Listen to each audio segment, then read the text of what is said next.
Bendecidos con toda bendición. Un saludo a todos ustedes que en este momento apagan los televisores, el celular y lo dedican exclusivamente a escuchar el consejo de la palabra del Señor.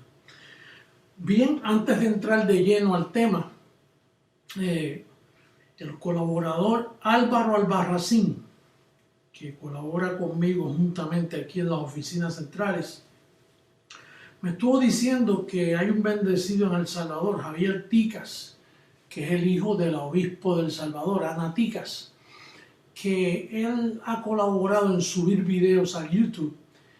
Y Álvaro me estaba contando en esta semana que han entrado más de 1.300.000 entradas a causa de esos videos. Y quería felicitarte, Javierito. Y todo esto lo hace, él no devenga salario, esto lo hace voluntariamente para las cosas del Señor. Igual que su madre, que tiene sus propios negocios y trabajan gratuitamente para el reino. Y Dios les ha bendecido grandemente, le ha abierto muchas puertas.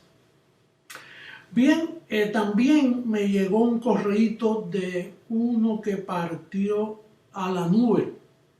Están reclutando mucha gente ahí en la nube. La congregación ha crecido y le dieron la bienvenida a Ronald Yesid Soto López de Arminia. Y hablando de la nube, el bendecido Felipe A. García de Guate, él escribió una poesía muy bella. Si pudieran accesarla, es muy edificante. O si él la pudiera grabar para pasarla por Telegracia o la enviar a alguien que la pueda recitar si él no siente hacerlo él.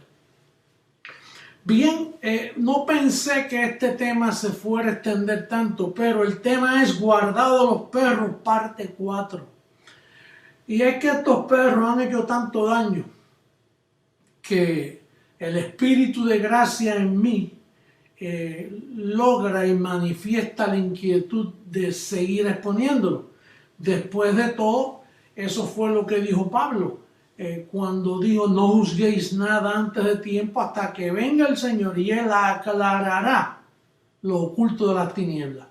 Y eso es lo que hemos venido haciendo, aclarando lo oculto de las tinieblas, porque este pueblo a lo bueno le llaman malo y a lo malo le llaman bueno. ¿Usted piensa que porque en su comunidad hay 20 iglesias eso es bueno? No, eso es malo. Por eso es que el Espíritu de Dios en nosotros es espíritu de sabiduría, espíritu de consejo. Y cuando uno llega a ser alumbrado con el evangelio de la incircuncisión, uno juzga todas estas cosas.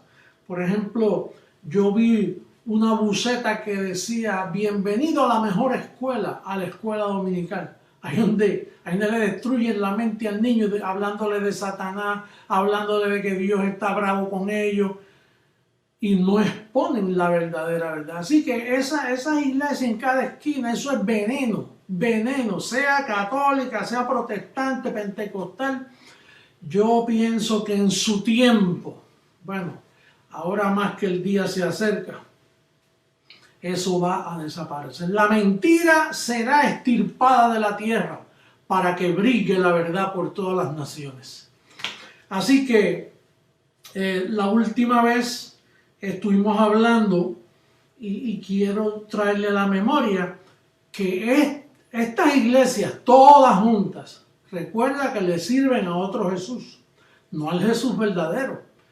Y ellos son de otro espíritu.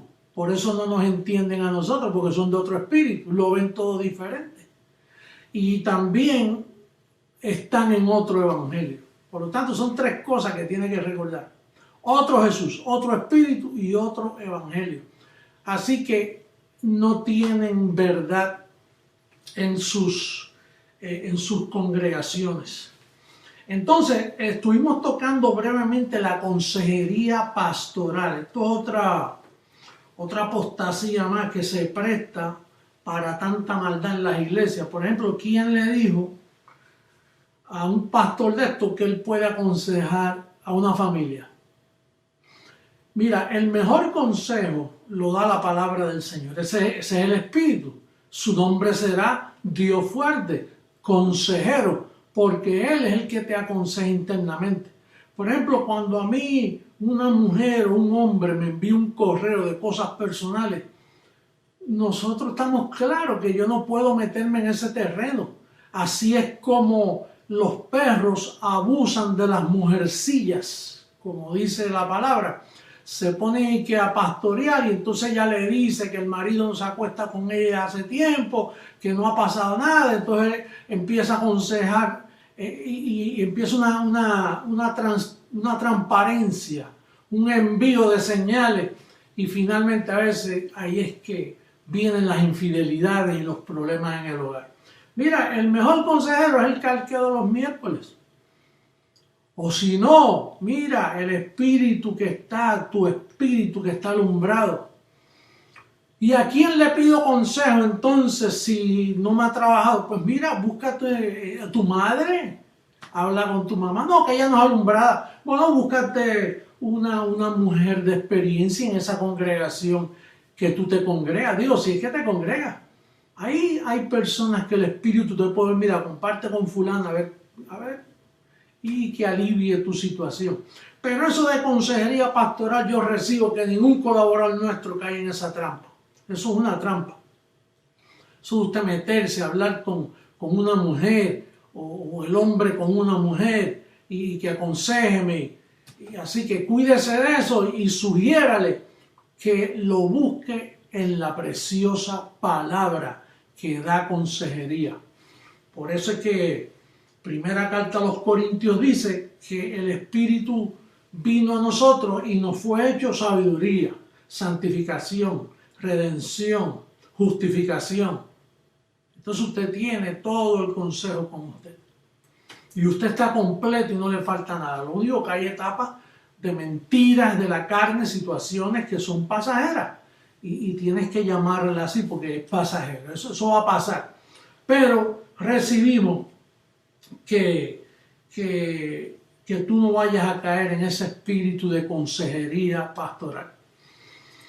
Entonces, la última advertencia en contra de los lobos rapaces la vamos a encontrar en segunda carta a Tesalonicenses, cuando el apóstol hizo una advertencia de que iban a escribir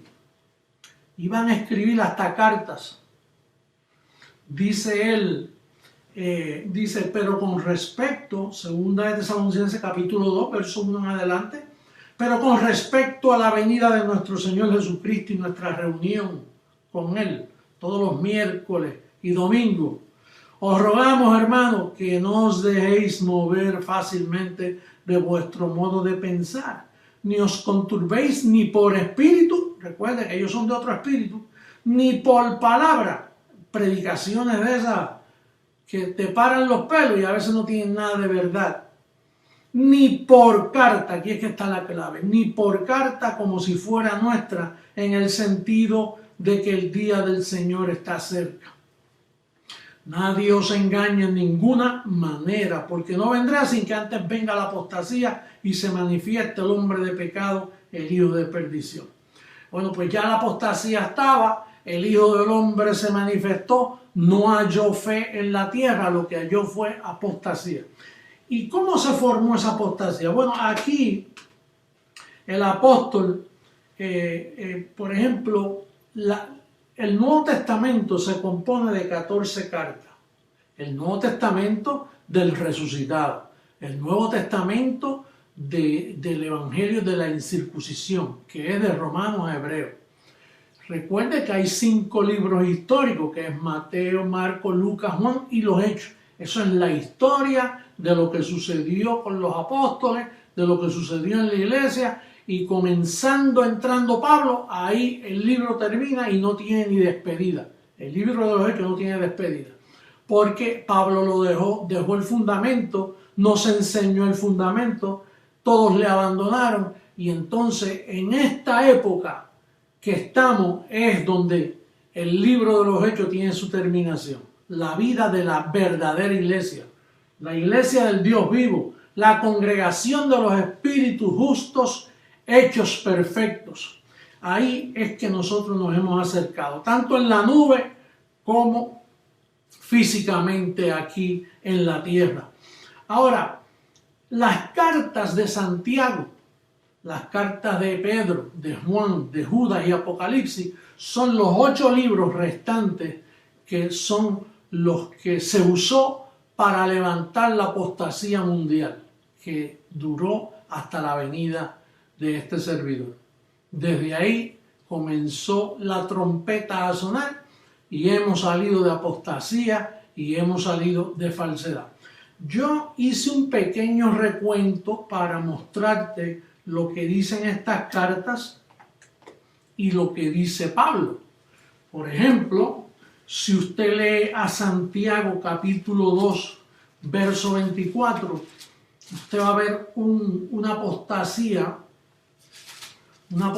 bien clara, una enseñanza de Santiago, que dicen que era hermano de Jesús de Nazaret, pastor judío. Por eso usted ve que ahí dice, unjan con aceite y bueno. Pero mira este punto de apostasía. Capítulo 2, verso 24. Vosotros veis, pues, que el hombre es justificado por las obras y no solamente por la fe. Y sí, el sistema, los perros usan estos libros para enseñar sus diferencias. Entonces aquí dice Santiago que tú no eres justificado solamente por la fe, sino por las obras también. Pero cuando tú vas donde el perito arquitecto, allá en Romanos capítulo 3, en el verso 28, dice, concluimos, esto es una conclusión paulina, concluimos pues que el hombre es justificado por fe sin las obras de la ley. ¿Me estás escuchando, bendecido? Santiago dice que el hombre no es justificado solamente por la fe, sino por las obras también. Pero el perito arquitecto, el apóstol a nosotros los gentiles, nos dice, concluimos pues que el hombre es justificado por fe sin las obras. Sin las obras. Ahí está el primer punto de apostasía. Quiere decir que este libro de Santiago, esto es una basura. Naturalmente lo dejamos incluido ahí para ver los errores que tiene. Pero Santiago para mí no es un libro con revelación. No, revelación tiene el apóstol Pablo. Esto es un libro, un hombre con el entendimiento embotado, lleno de legalismo, negando la verdad. Entonces cogemos a Pedro, que es el próximo apóstata, y el otro punto de apostasía, primera de Pedro 5:8. Mira cómo dice Pedro. 5:8 dice, sed sobrios y velad, porque vuestro adversario, el diablo, como león rugiente, anda alrededor buscando a quien devorar. Dice que anda como león rugiente. Hubo un loco por ahí que escribió un libro que se llama El diablo anda suelto. No, el que anda suelto eres tú, pero el diablo fue destruido. Entonces, aquí dice que anda como león, y más bien no es ni un gato, y cuidado si me llavo. Se ve la apostasía claramente escrita por el apóstol Pedro.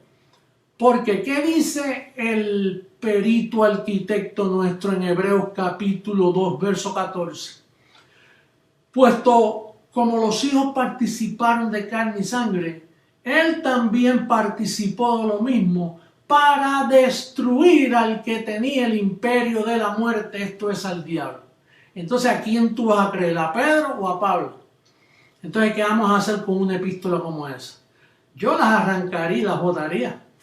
Pero bueno, a nosotros nos juzgan de que tenemos un librito bien finito, que la Biblia nuestra tiene 14 libros. Y usted sabe que no es así. Lo que pasa es que nosotros dividimos, dice, traza correctamente la palabra de verdad. Quiere decir que la puedes trazar incorrectamente. Y eso es lo que ha sucedido por 2000 años. Y ahora venimos a corregir todas esas apostasías. Por eso es que tenemos que seguir con Telegracia, tenemos que seguir con los panfletitos escritos, tenemos que seguir con el carqueo mundial, alumbrando los ojos del entendimiento de las personas.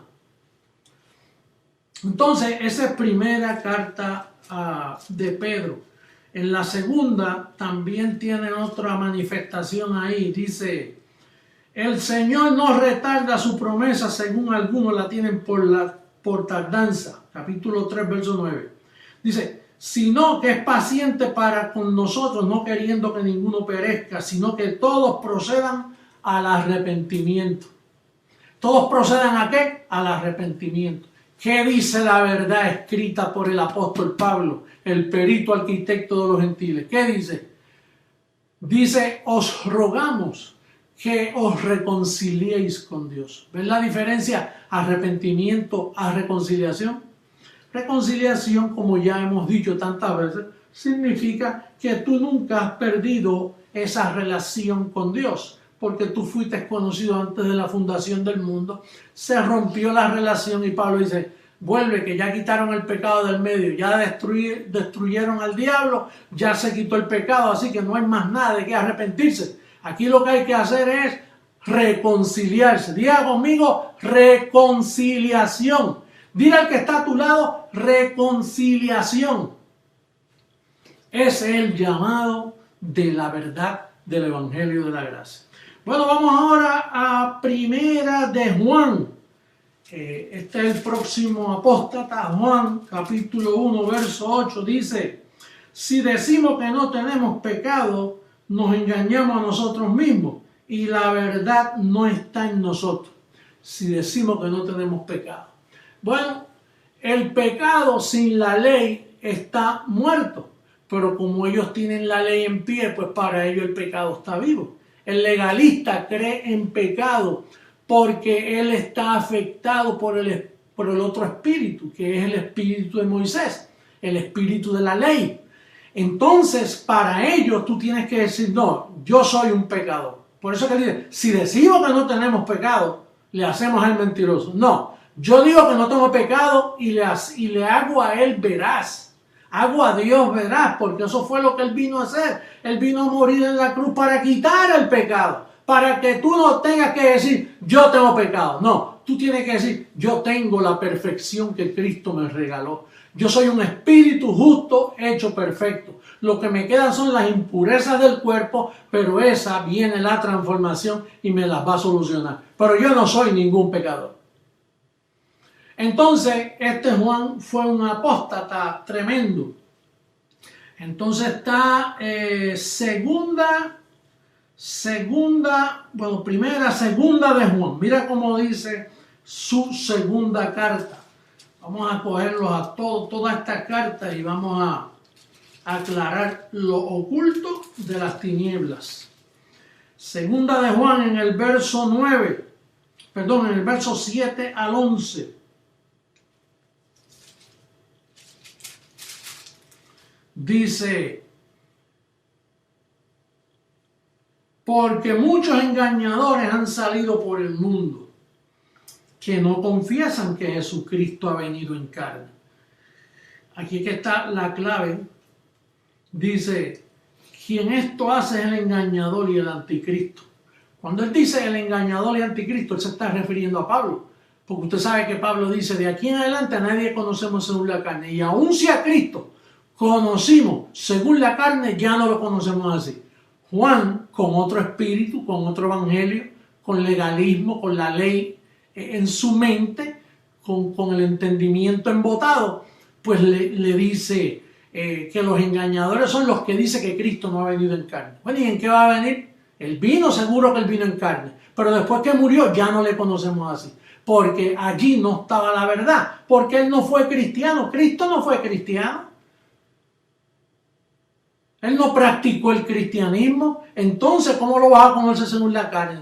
Termina siendo un judío, terminas en judaísmo. Por eso es que él dice aquí, Juan dice, el que esté con él tiene que andar como él anduvo. Él anduvo judío y si te pones a imitarlo en la carne, termina siendo un judío. Por eso es que los perros están en falsedad, porque no han logrado entender estas cosas. Entonces él dice, mirad por vosotros mismos para que no perdáis el fruto de vuestro trabajo, sino que recibáis galardón completo.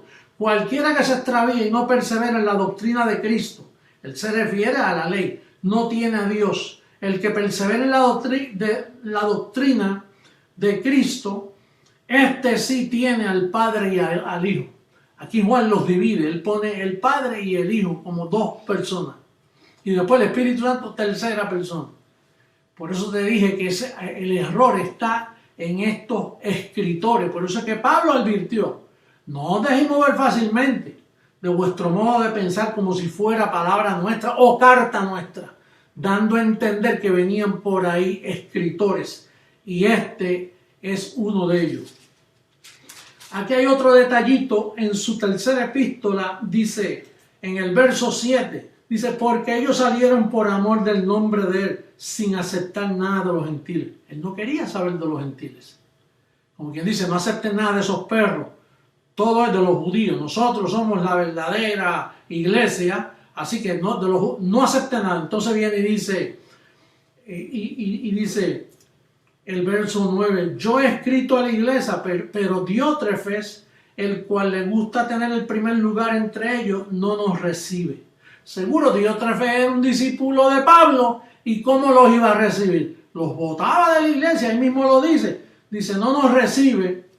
Por esta causa, si yo fuere, recordaré las obras que hace parloteando con palabras malignas contra nosotros. Ese no se quedaba callado. Y no contento con estas cosas, no recibe a los hermanos. Y a los que quieren recibirlos, se los prohíbe y los expulsa de la iglesia. Claro, yo haría lo mismo. Yo los expulso, yo los saco. Si no los saco a las buenas, los saco a las malas. Pero yo no quiero un legalista metido en la congregación hablando falsedad. Sin embargo, de Demetrio, que este era un judío, dice, todos dan testimonio de Demetrio y aún la verdad misma. Y también nosotros damos testimonio y vosotros sabéis que nuestro testimonio es verdadero. Mentira. Todo eso es mentira apostólica de la circuncisión. Bien, ahora el próximo que vamos a coger, y ya casi estamos terminando brevecito, es Judas capítulo 4. Mira cómo dice en el verso 4, perdón, el verso 4, porque es un solo capítulo. Judas, antes de Apocalipsis, dice, porque algunos hombres han entrado encubiertamente, los que desde antes habían sido destinados para esta condenación, hombres impíos que convierten en libertinaje la gracia de nuestro Dios y niegan a Dios el único soberano y a nuestro Señor Jesucristo. Entonces, él está refiriéndose aquí a los discípulos de Pablo y a Pablo, que dice que convierten en libertinaje la gracia de nuestro Dios. Pablo habla bien claro de la gracia. Dice a libertad, como dice Pablo allá en Gálatas 5, a libertad hemos sido llamados. Lo único que no usemos la libertad para ocasión de la carne. Pablo lo dice claramente. Entonces en Apocalipsis, voy a terminar, ya lo hemos tocado muchas veces, que es el verso 1 del capítulo 1. Dice la revelación de Jesucristo que Dios le dio para manifestar a su siervo las cosas que deben suceder pronto, y la declaró enviándola por medio de su ángel a su siervo Juan. La declaró enviándola por medio de su ángel. Fíjate que con Pablo no fue así. Pablo dice, Jesucristo mismo me subió al paraíso y me explicó todo. Y él dice en Gálatas capítulo 1, el apóstol Pablo advierte que si aún un ángel y del cielo, porque ya habían destruido a los demás, dice el apóstol Pablo en el capítulo 1, verso 8, mas si aún nosotros un ángel del cielo, y mira lo que dice Juan, que un ángel del cielo se le apareció a hablar. Dice, os anunciaré otro evangelio diferente del que os hemos anunciado, sea anatema. Ahora, Pablo no. Pablo dice, os hago saber, en el verso 11 del capítulo 1 de Gálatas, dice, mas os hago saber, hermano, que el evangelio anunciado por mí no es según hombre, pues yo ni lo recibí, ni lo aprendí de hombre alguno, sino por revelación de Jesucristo. Juan te habla de un ángel que se le apareció. Pablo habla, a mí Jesucristo me lo reveló. ¿En quién tú vas a confiar? ¿Vas a seguir confiando en esas cartas? Mire, Apocalipsis yo lo uso porque yo soy el único en la tierra que tiene la autoridad para extirpar ciertos códigos que están encerrados ahí. Pero eso es un libro que no es inspirado. Más bien es un libro malinterpretado. Más bien es un libro de confusión. Por eso es que Juan dice, vi, oí y no entendí. ¿Qué vas a entender? Con esa mente religiosa que tenía, no iba a entender nada. Pero nosotros hemos terminado con esta serie de los perros evangélicos, los perros pentecostales, los perros católicos, los carismáticos. Cuánto perro hay suelto en tu país. Las perreras municipales que hay en tu país son gente indeseable. Y Pablo dice que son hacedores de maldad. Cuídate de ellos. No confíe en ellos, que son hacedores de maldad. Yo declaro por este medio que todos los grupos llamados cristianos son hacedores de maldad. Son mentirosos. Andan en ciencia falsa, en amor fingido y no honran la sangre de Jesucristo. Más bien pisotean la sangre de Cristo cada vez que se reúnen en su servicio. No hay verdad en ellos. Recibo que pronto viene la transformación y los destapa de una vez y para siempre. Y reina la verdad absoluta del fundamento que nos dejó el apóstol Pablo. Bendecidos con toda bendición y será hasta una próxima ocasión. Hasta luego. Los amo mucho.